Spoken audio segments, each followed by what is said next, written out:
विचारला आहे?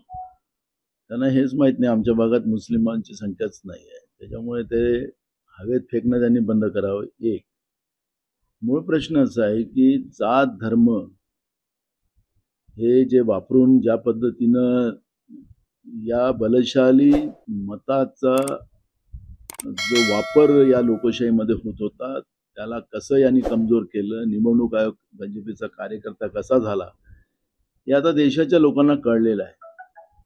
आपण पाहिलं की महाविकास आघाडीचा जो मोर्चा होता त्या मोर्चामध्ये आम्ही निवडणूक आयोगाला प्रश्न विचारतो, भाजप का त्याच्यामध्ये पुढे येत आहे? भाजपने उत्तर दिलं पाहिजे, भाजपला या प्रश्नाचं उत्तर दिलं पाहिजे. निवडणूक आयोगाने उत्तर द्यायचं आहे, भाजपने नाही द्यायचं उत्तर. म्हणजेच दाल में काला है. दुसरा महत्वाचा प्रश्न की एक पॅरेखान नावाचा माणूस यांचा नागपूरमध्ये आहे आणि भाजपचा मोठा नेता आहे. त्याला सगळे टोल पण महाराष्ट्राच्या मुंबई सहित त्याला दिले गेलेले आहेत. म्हणजे त्याची बिर्याणी चालते यांना. म्हणजे भाजपमध्ये असलेल्या मुसलमानांचा काही संबंध म्हणजे या विषयाला संबंध नाही.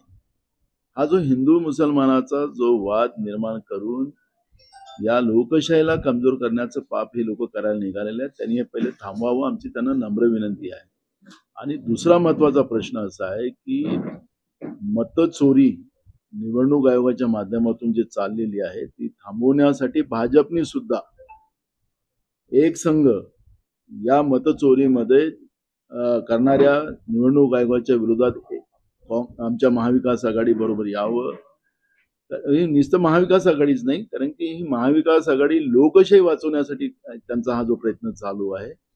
आणि त्यामुळे भाजपनी आता निवडणूक आयोगाचा प्रवक्ता होण्यायोगी त्या ठिकाणी जनतेच्या मताचं त्याचं जे बलशालीपणा आहे तो कायम ठेवण्यासाठी त्यांनी